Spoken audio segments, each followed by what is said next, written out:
Plusieurs lignes de la parole mènent à une seule ligne, celle de la vérité éternelle.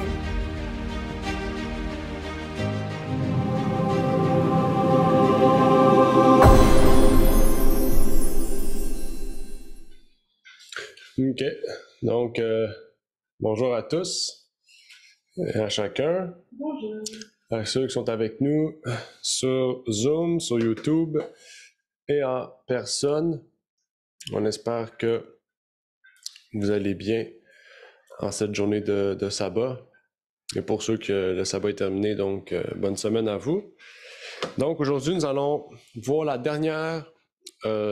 dernier jour des fêtes ou la dernière présentation sur les fêtes, qui est en lien donc cette fois-ci avec les pionniers adventistes. Donc la question à se poser, c'est est-ce que les pionniers pratiquaient ces fêtes? Est-ce que ils croyaient que ces fêtes devaient être pratiquées dans l'avenir? Comment les pionniers, ou s'ils n'ont pas pratiqué, quelle était leur conception à ce sujet? Donc, c'est ce que nous allons voir aujourd'hui, puisque c'est un débat qui dure depuis longtemps. Plusieurs personnes disent que certains pionniers ont approuvé ces fêtes, d'autres que non, etc. Donc, nous allons terminer cette étude en prenant des citations pour voir qu'est-ce qu'eux en disaient à ce sujet et pouvoir donc répondre à toutes nos questions vis-à-vis de ces fêtes, puisque nous avons vu ce que la Bible en disait. Nous avons comparé aussi comment les fêtes bibliques et les fêtes modernes étaient différentes dans leur origine, dans leur but. Et on va terminer aussi sur ce que les pionniers adventistes disaient à ce sujet. Avant de commencer, j'aimerais pouvoir donc prier avec vous et par la suite, nous pourrons donc entamer ce sujet. Notre Père qui est aux cieux, j'aimerais te remercier pour ce moment que tu nous permets d'avoir, de pouvoir partager sur ce sujet. Puisses-tu bénir tous ceux et celles qui sont avec nous sur les différents réseaux et que tu puisses permettre, Seigneur, que si nous avions des questions, nous pourrons les poser, Seigneur, et pouvoir trouver réponse à nos questions. C'est ma prière donc pour ces choses au nom de ton Fils Jésus-Christ. Amen. Quand on regarde aux principes fondamentaux de 1889, on remarque que la pratique des fêtes n'y est pas inscrite.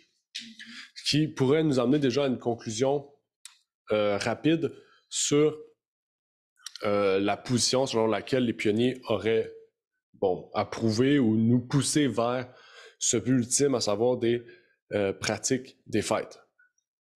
Sur une base historique, aucun des pionniers aurait enseigné que nous devons garder les fêtes. John Andrews, par exemple, en faisant une remarque à propos d'un article de O.R.L. Crozier, qui était un des pionniers en lien avec le sanctuaire, a écrit en disant, la citation est en bas, mais la barre blanche disparaît, je ne sais pas pourquoi. Les ordonnances de l'Église juive ont été abolies, les ordonnances de l'Église chrétienne ont pris leur place. Donc, ici, c'est déjà une réponse claire. Les ordonnances de l'Église juive ont été abolies, les ordonnances de l'Église chrétienne ont pris leur place. Et un peu plus loin, avec un autre auteur et un autre livre, William Miller, cité par James White dans un de ses livres, a déclaré « Je dis et je crois être soutenu par la Bible que la loi morale n'a jamais été donnée aux Juifs, en tant que peuple exclusivement. Mais ils ont été pendant une période les dépositaires responsables. Et c'est par eux que la loi, les oracles et les témoignages ont été transmis. » Voir le raisonnement clair de Paul en Romains 2, 3 et 4. Sur ce point, alors, dit le contestataire, nous sommes dans la même obligation d'observer les sabbats des semaines, des mois et des années que les Juifs. Non, monsieur. Vous observerez que ceux-ci n'étaient pas inclus dans le décalogue. Une seule sorte de sabbat a été donnée à Adam et une seule demeure pour nous. Voir Osée 2, verset 11. Je ferai cesser toutes les réjouissances, ces fêtes, ces nouvelles lunes, ces sabbats et toutes ces fêtes solennelles. Tous les sabbats juifs ont cessé lorsque le Christ les a cloués sur la croix en Colossiens 2, versets 14 à 17. Il a effacé le texte des ordonnances qui étaient contre nous et qui nous étaient contraires. Il l'a ôté du chemin en le clouant à sa croix et ayant dépouillé les principautés et les puissances et les a livrées en spectacle, en triomphant d'elles par là.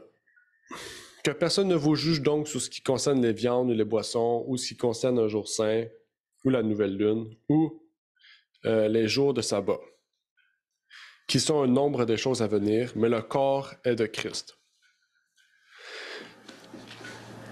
Ces jours étaient proprement appelés sabbat juif. Osée dit ces sabbats. Mais le sabbat dont nous parlons, Dieu l'appelle mon sabbat. Il y a ici une distinction claire entre le sabbat de la création et le sabbat cérémoniel. L'un était perpétuel, les autres n'étaient que des ombres de bonnes choses à venir et sont limités en Christ. Donc ici, c'est quand même clair aussi sur ce qu'il en est et sur la position des pionniers, mais aussi la preuve biblique, puisqu'il cite beaucoup de textes bibliques. Il nous montre que les sabbats juifs étaient les sabbats cérémoniels et mon sabbat désignait le sabbat de l'Éternel. Le sabbat de l'Éternel, on ne peut pas le déplacer. Mais les sabbats juifs, les fêtes juives, toutes ces choses-là, on peut les déplacer puisque ça appartenait seulement à Israël dans sa loi cérémonielle. Donc, quand cette loi a été rendue caduque, tout ce qui était dedans a été rendu caduque. James White avait également quelque chose à dire à ce sujet. Il a écrit aussi dans les premiers articles, en 1862, « Les fêtes, nouvelle lune et sabbat de la loi cérémonielle que Paul a déclaré être abolies en conséquence de l'abrogation de ce code ont déjà été partiellement remarqués. Les faits suivants démontrent que le sabbat du Seigneur n'est pas inclus dans leur nombre. » Parce que je ne sais pas si aujourd'hui les protestants vont dans ce sens, mais il y a beaucoup de chrétiens à l'époque des pionniers qui disaient que le sabbat était inclus dans les sabbats, dans la loi cérémonielle. Donc quand la loi cérémonielle a été rendue caduque, c'est pas la loi morale qui a été caduque, mais le sabbat inclus en dedans faisait partie de la loi cérémonielle, donc a été rendu caduque. Tandis que non, tu sais, dans la loi cérémonielle, on parle jamais du sabbat hebdomadaire. Okay? Puis on le définit jamais comme un sabbat appartenant aux Juifs, mais comme un sabbat appartenant au Seigneur, dans sa loi, dans la loi de Dieu. Et il y a clairement une distinction qui est faite. Et cela inclut les fêtes aussi qui sont dans la loi cérémonielle. Il poursuit aussi en énumérant les preuves qu'il possède sur ce point. Il avait déjà écrit un peu plus tôt, en 1849, dans The Present Truth, qui était un magazine ou un journal de l'époque, qu'il disait « La première alliance qui comportait les ordonnances du service divin est un sanctuaire terrestre. Et un sanctuaire terrestre était l'ombre de la seconde et meilleure alliance. La loi était l'ombre et l'Évangile est le corps qui projette l'ombre. Et comme toutes les ombres vont jusqu'à leur corps et pas plus loin, il est très clair que les sacrifices et les oblations, les nouvelles lunes, les jours de fête et les sabbats de la loi juive ont cessé. Lorsque le corps et le sang précieux de l'agneau de Dieu ont été sacrifiés sur la croix, c'est ce que Paul appelle clouer à sa croix. » Donc ici, il met en image ce que la loi disait. On peut même voir cette même chose-là dans Apocalypse 12. Je vais l'ouvrir avec vous. Ici, c'est pas dans l'étude, mais moi, j'ai pas le même micro que d'habitude. Apocalypse 12, aux Révélations, chapitre 12, qui dit au verset 1, « Or, il parut un grand signe dans le ciel, une femme revêtue du soleil et ayant la lune sous ses pieds et sur sa tête une couronne de 12 étoiles. Comme on voit ici, la femme avait sous ses pieds la lune. Okay? La lune est au-dessus le soleil. Okay? Donc, on sait que la lune est plus proche dans la distance de l'espace. La lune est plus proche que le soleil. Hein? Puis, le soleil reflète sur la lune. Okay? C'est pas le soleil qui fait la lumière de la lune directement. La lune a une lumière. Okay? C'est deux luminaires, mais on sait que le soleil reflète sur la lune. Okay? Il peut refléter sur la lune, puisque la lune peut passer devant le soleil. Ce qui fait une éclipse solaire ou une éclipse lunaire, selon la position de la lune vis-à-vis de la Terre ou l'autre bord, etc. Donc, je ne vais pas entrer dans le système solaire non plus. Mais du moins, ce que je veux vous dire ici, c'est qu'on voit que sous ses pieds, sous les pieds de la femme, était la lune, qui représente l'ancienne dispensation juive et au-dessus d'elle le soleil. On retrouve cette même image-là dans l'Apocalypse, que le soleil rayonnant, c'est Jésus. Okay, on sait le soleil. Dans Apocalypse 19, on dit que Jésus est le soleil de justice. La lune étant la loi juive, qui était un nombre, okay, pour dire que le soleil reflète sur la lune, est plus gros et peut déverser une plus grande lumière. C'est la même chose qu'on y trouve ici. Okay? Donc, il y a la véritable image, la véritable chose, et le sanctuaire terrestre était l'ombre de ce véritable. Ce qui veut dire que si la personne bouge, ou si le soleil bouge, le nombre disparaît. Ça veut dire que l'ancienne alliance disparaît, mais la personne, le reflet disparaît, mais pas la personne qui émet le reflet. Donc, c'est une image quand même assez claire de ce qui en est avec ce qui était auparavant et ce qui est maintenant dans la nouvelle alliance. Uriah Smith aussi dans son livre, dans le livre The Bible Institute, qu'il a écrit avec James White, il a dit à la page 139, « Les jours de fête, les nouvelles lunes et le sabbat cérémoniel qui, en étant combre, devaient cesser à la croix, Dieu a déclaré qu'il les supprimerait. » Dans Osée 2, verset 11. Donc, on utilise beaucoup Osée, si vous avez remarqué, pour montrer que dans l'avenir, ces choses-là seraient annulées.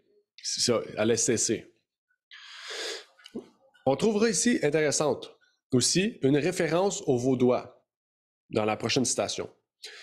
Christian Edward, dans son livre à la page 38, son livre qui s'intitule Fact of Faith, nous dit comme suit, en lien avec cela, que nous devons adorer un seul Dieu qui est capable de nous aider et non les saints défunts.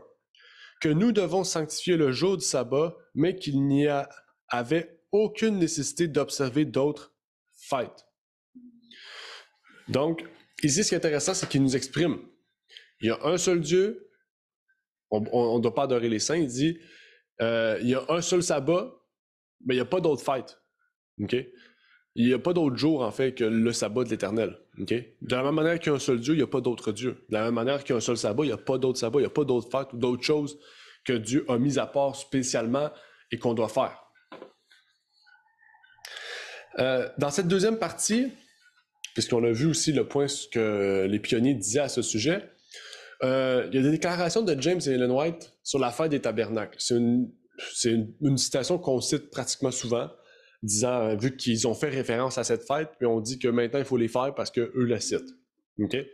En comprenant bien cette citation-là, on comprend bien aussi le symbolisme qu'il y a derrière ces fêtes. Comme on le sait, la servante utilise souvent l'idée que le père est le prêtre de la famille, qui est une idée biblique aussi. Hein? Quand on prend, par exemple, Abraham, si on se rappelle, Abraham faisait un autel pour Dieu. C'est qui faisait le sacrifice? C'était le père, Abraham. Hein? Dieu avait demandé à qui Dieu avait demandé à qui de sacrifier son fils? À Isaac. Hein?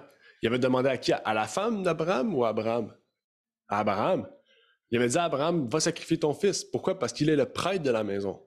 Il est le maître ou celui qui s'occupe de la vie spirituelle des enfants, de toute la famille, tant aussi longtemps qu'ils sont sous leur toit. Ça veut dire tant aussi longtemps qu'ils ne sont pas mariés, les enfants sont sous l'autorité parentale. Ils ne sont plus eux-mêmes, ils ne sont pas eux-mêmes pendant ce temps un prêtre. Okay? C'est comme ça qu'on comprend la Bible. Je veux dire, qu'est-ce qu'elle vient nous dire? C'est pas une nouvelle chose que la Bible nous dit pas, non. Elle vient seulement mieux nous permettre, par des mots faciles, de comprendre ce que la Bible nous dit. Et elle nous dit ici, dans le livre The Review and Herald de 1885, ce serait bien pour nous d'avoir une fête des tabernacles. Oh, donc il faut faire les fêtes. C'est facile, une conclusion facile à faire. Si vous vous rappelez, on a étudié cette fête des tabernacles il y a 2 semaines, c'est 2 études, la 8e étude. Si vous vous rappelez, c'était la fête des tabernacles. Okay? Sûrement que vous avez déjà lu cette déclaration-là. Peut-être que vous l'avez laissé décrire ce qu'elle voulait dire elle-même. Peut-être que vous avez pris ça pour le sortir de son contexte et appliquer la façon dont vous voudriez le comprendre. Mais quand on prend le contexte de cette déclaration-là, de plusieurs autres citations aussi auxquelles elle cite des fois cette même idée-là, on sait tout de suite et on découvre facilement et simplement ce qu'elle voulait nous dire. Dans The Bible Echo, elle nous dit: ne devrions-nous pas rassembler nos forces et nous rendre à la fête des tabernacles? Donc ici, elle associe le fait de la paresse avec cette fête, le fait de cette paresse à un moment important.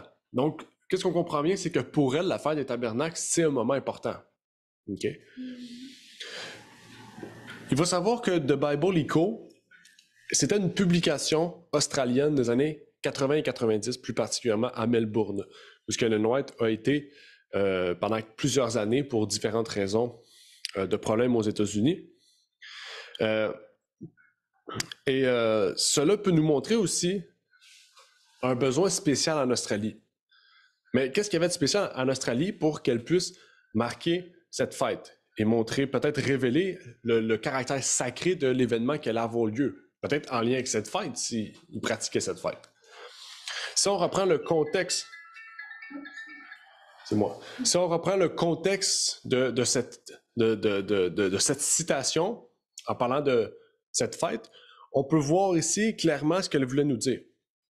Ne traitons pas cette affaire comme une affaire de peu d'importance, mais faisons en sorte que l'armée du Seigneur soit sur le terrain pour représenter l'œuvre et la cause de Dieu en Australie.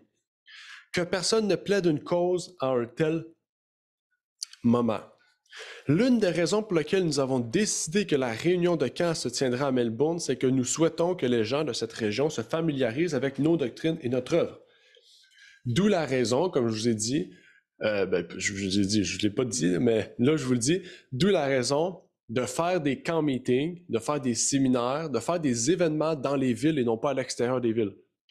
Quand on parle de retraite spirituelle, généralement c'est à l'extérieur des villes, mais quand on parle d'événements, de camp meetings, de séminaires, le but est de pouvoir faire pas de la publicité, mais le but c'est de pouvoir partager les vérités centrales à toute la population par laquelle on veut toucher.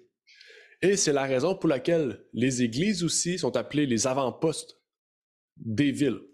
Et c'est pour ça que c'est important de faire des églises dans les villes, surtout dans les grandes villes, pour que plus de gens puissent être touchés puis qu'on puisse plus facilement amener les gens au Seigneur. Revenons à la citation. C'est juste une parenthèse. Nous voulons qu'ils sachent ce que nous sommes et ce que nous croyons. Que chacun prie et fasse confiance en Dieu. Ceux qui sont bloqués par des préjugés doivent entendre le message d'avertissement pour notre temps. Nous devons trouver notre chemin vers le cœur des gens. Venez donc à la réunion de camp, même si vous devez faire un sacrifice pour le faire. Donc ici, ce que je veux vous dire, c'est que elle lit la même chose aux fêtes. OK? Qu'est-ce que je veux vous dire par là, c'est que quand il y a de grands événements, des séminaires, des camp meetings, des retraites, des événements qui sont organisés sur plusieurs jours, ces événements-là sont appelés des jours de fête. Et pourquoi des fêtes des tabernacles? C'est que la fête des tabernacles, c'était une fête où tout le monde venait. C'était la dernière fête de l'année. Tout le monde venait. Ouais, tout le monde venait à cette fête-là, à l'époque des Juifs. Et à cette fête-là, il y avait des grandes réjouissances parce que c'était la dernière fête de l'année. On remerciait Dieu. C'était une fête vraiment spéciale où on faisait beaucoup d'offrandes, beaucoup de grâces, etc. Et dans ces événements-là, pour nous aujourd'hui, dans les camp meetings, dans les séminaires, elle associe ça à ce jour de fête-là, en fait. Parce que dans les camp meetings, habituellement, les séminaires, où tous ces événements-là, il y a beaucoup de conversions, il y a beaucoup de baptêmes, c'est une grande joie, ces événements-là, et ça se passe pas chaque jour, là, ça peut être une fois par année, ou 2 fois par année, ou 4 ou 5 fois par année, mais vous comprenez, c'est pas un événement qui est, habituel. Okay? C'est un événement qui se fait quelques fois par année. Et cette citation, c'est la même citation que ce qu'on a lu avant. C'est la même article, c'est la même date, c'est la même chose. Et ce que je veux vous remarquer ici, c'est que elle veut démontrer en fait l'importance de ces rassemblements-là.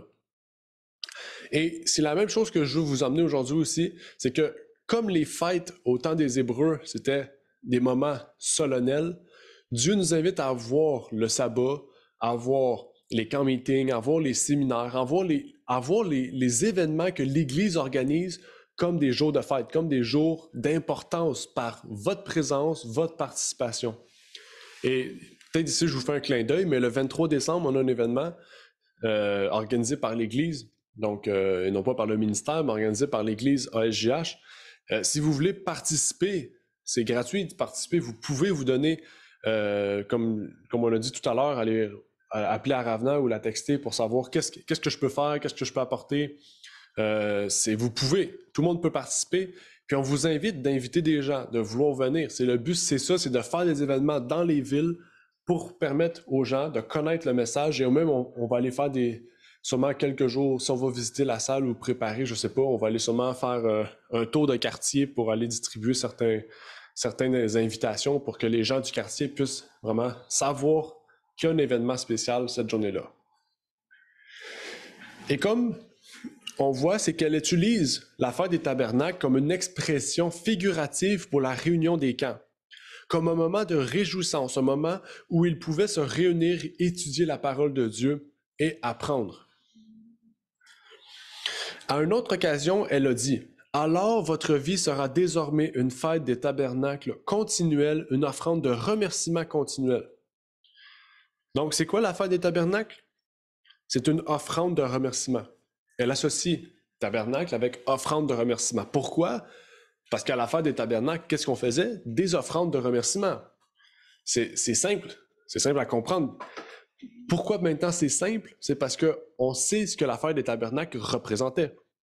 On est capable de voir le type et l'antitype et de voir aussi que utiliser un terme biblique pour en faire une expression ou une similitude ne veut pas dire qu'on doit la refaire. On doit la refaire telle qu'elle était dans l'Ancien Testament.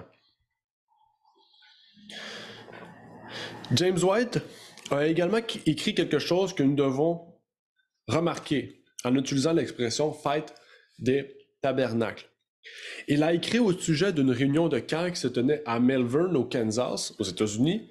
Cette réunion de camp s'était déroulée le 25 mai 1876, donc un peu de temps avant son décès. Il a écrit ici, dans The Sign of the Times, « Cette excellente réunion, avec tout son travail de préparation, d'anxiété, de prédication, d'écoute, d'exhortation, de confession des péchés et du désir de Christ, ses larmes, sa délivrance et ses joies, est maintenant terminée. Les parents qui ont amené leurs enfants à la réunion et les ont vus se convertir et prononcer leurs vœux de baptême sont maintenant heureux de les avoir amenés. Ceux qui n'ont pas amené leurs enfants ont regretté leurs erreurs. Ces fêtes annuelles des tabernacles sont des rassemblements de la plus haute importance et il devrait y avoir une participation générale de tous ceux qui peuvent en bénéficier. » Qu'est-ce qu'elle dit? Que cette fête de camp devrait être quoi? Des moments de réjouissance, des moments où les gens devraient se réjouir, qui arrivent une fois par année ou 2 fois par année, différencié de l'endroit où on le fait.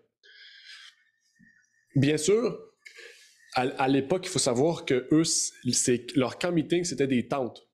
Donc, ils arrivaient à quelque part, ils louaient un terrain, ils mettaient une grosse tente, puis les gens se mettaient tout alentour pour dormir et rester, puis le lendemain matin, ils allaient assister aux réunions. Aujourd'hui, c'est la raison pour laquelle on fait ça à la campagne souvent, parce qu'à la campagne, on peut louer des dortoirs, louer des salles, pour permettre à ce que tout le monde soit directement sur le site. Mais je trouve que c'est une bonne idée de pouvoir faire des camp meetings dans les grandes villes, peut-être proches d'hôtels ou de motels, proches de lieux où les gens peuvent louer et dormir, puis permettre aux gens d'assister très proche au moment de camp meeting. C'est des moments de réjouissance, des moments, comme vous voyez dans cette citation-là, les gens ressortaient pas seulement heureux, mais ressortaient vraiment transformés. C'est des camps où quand on ressort, c'est pas juste la joie d'avoir passé un moment, non. C'est la joie de ressortir en étant une nouvelle personne. Si vous voyez à l'écran, les enfants étaient convertis, il y avait des larmes, les gens étaient délivrés, il y avait des joies, il y avait des moments d'exhortation, de confession de péché, de prédication, d'écoute. Et un peu le 23 décembre, c'est un peu ce qu'on va faire aussi dans cette journée-là. Un moment de témoignage, un moment aussi auquel on va pouvoir prier sur toute l'année, réfléchir sur tout ce qu'on a fait pendant l'année. C'est des moments d'action de grâce où on remercie Dieu pour l'année. Et c'est des moments aussi auxquels on veut, en sortant de ça, pas avoir un nouveau fougue, mais être une nouvelle créature, vouloir renouer nos liens avec notre Sauveur.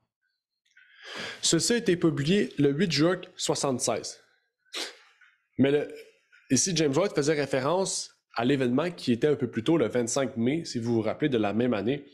Il dit que ces camp meetings sont ce qu'il appelle des fêtes annuelles des tabernacles. Le 25 mai, logiquement, est même pas proche de la fête des tabernacles. Donc déjà, c'est pas une journée où on pourrait la faire. Vous savez, la fête des tabernacles, c'était à la fin d'année. C'était la dernière fête de l'année. Okay? Donc, c'était même pas loin du 25 mai. Donc, on comprend tout de suite que c'est illogique de vouloir dire « Oh, il faut refaire la fête » si ces personnes-là associaient la fête des tabernacles n'importe quand dans l'année. Donc déjà, ici, il y a un manque de cohérence logique avec ce qui était fait auparavant. Et on comprend tout de suite que la fête des tabernacles trouvait sa signification dans les réunions de camp actuelles qui se tiennent à divers moments de l'année. Et en fait, si plusieurs diront que cela n'était que le début et que les pionniers étaient timides sur le sujet, que maintenant c'est une vérité fondamentale et cruciale en ces derniers jours, il y a une grave erreur à cela. Parce que une nouvelle vérité ne contredit jamais l'ancienne.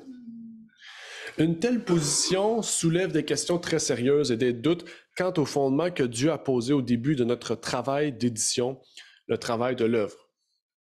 Si les jours de fête sont valables et contraignants aujourd'hui, cela présente une très sérieuse contradiction avec le message de vérité actuelle lors des débuts de l'œuvre. La vérité ne se contredit pas et ne pourra jamais se contredire. Il ne nous reste que deux possibilités. Je ne sais pas si je les ai mis. Non. 1. James White avait raison et les jours de fête ne nous engagent pas aujourd'hui. 2. James White avait tort et les jours de fête nous engagent aujourd'hui. Donc, il y a deux choses face à ça. C'est soit qu'on détruit des anciennes vérités pour en mettre des nouvelles, ou soit qu'on se dit, OK, ce qu'on croit, c'est mauvais. Il faut voir qu'est-ce qui est mauvais pour pouvoir l'enligner avec les anciennes vérités. Quand on dit anciennes vérités, c'est les vérités qui sont déjà mises en place. Ce qui veut dire que vous ne pouvez pas dire, par exemple, prendre une vérité sur Dieu. Par exemple, il y a un Dieu, Père et un Fils, Jésus, puis dire, maintenant, il y a un petit-fils, puis prendre le Saint-Esprit. Tu sais, cela va contredire ce qui est déjà mis en place, qui est déjà un fondement. Donc, vous pouvez seulement arriver avec une nouvelle vérité qui va venir nous permettre de mieux comprendre ce qui a déjà été posé.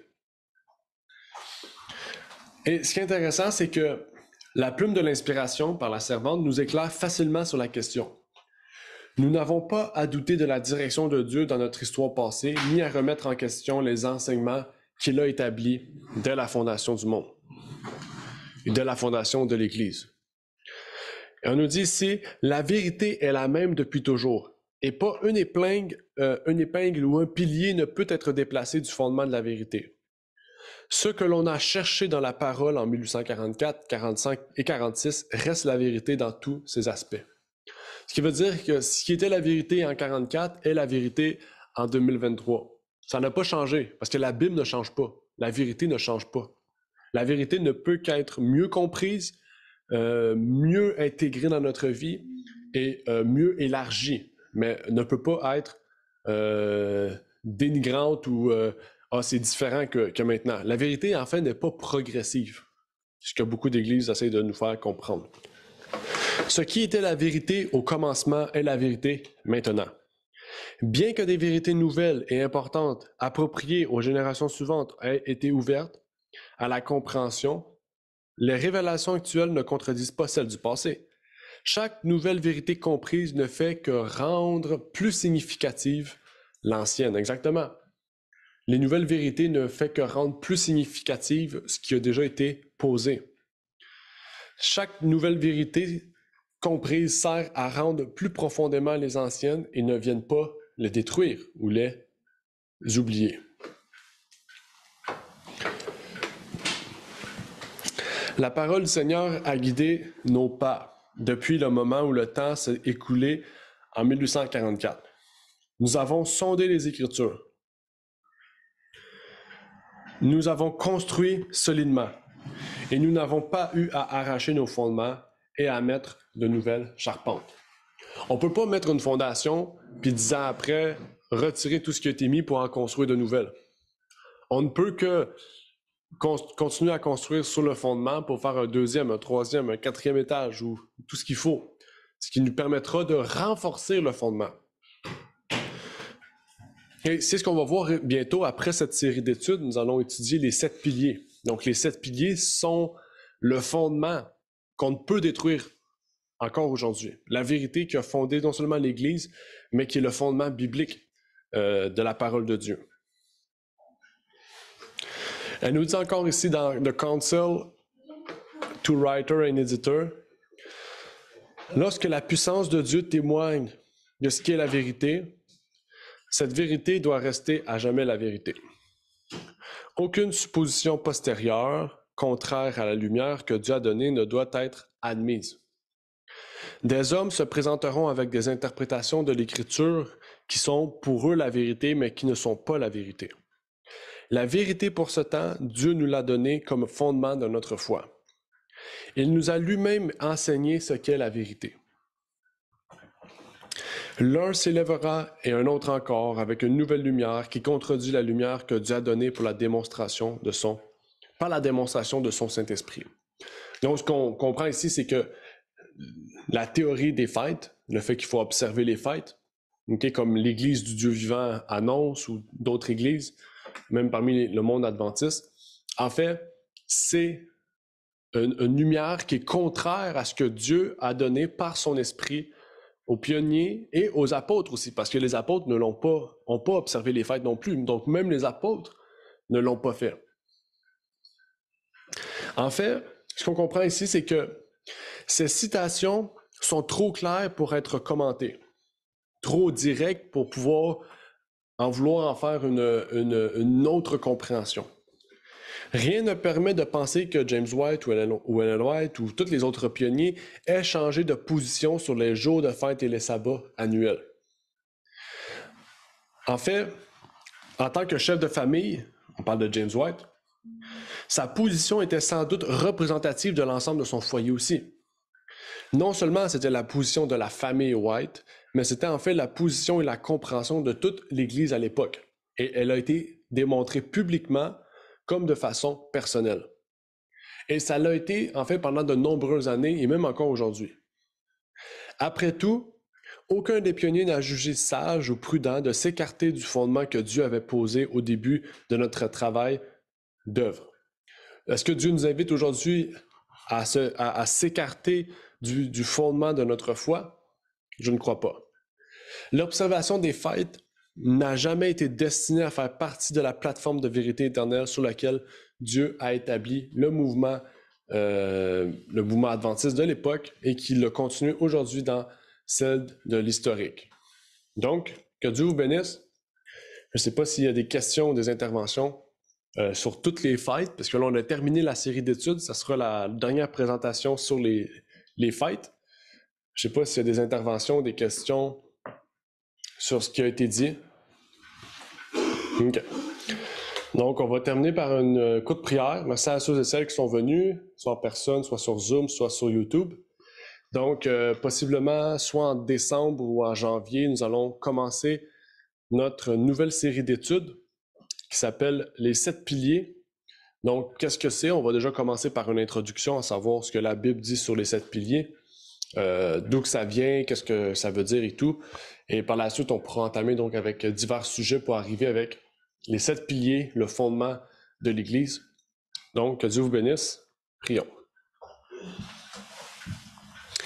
Notre Père est aux cieux, j'aimerais te remercier pour ce moment que tu nous permets d'avoir, de pouvoir partager en lien avec ce sujet, Seigneur, des 7 piliers.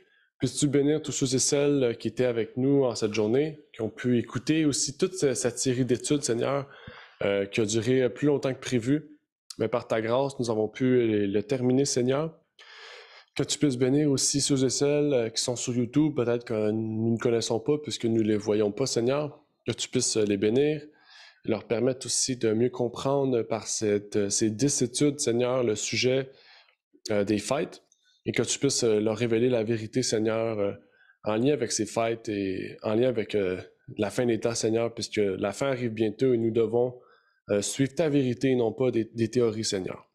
Donc, je te prie pour toutes ces choses et je te prie de bénir aussi le prochain sujet d'étude, Seigneur, et de me donner ta sagesse pour que tout ce sujet puisse être bien préparé selon ta parole. C'est ma prière donc pour ces choses au nom de ton Fils Jésus-Christ. Amen. Amen.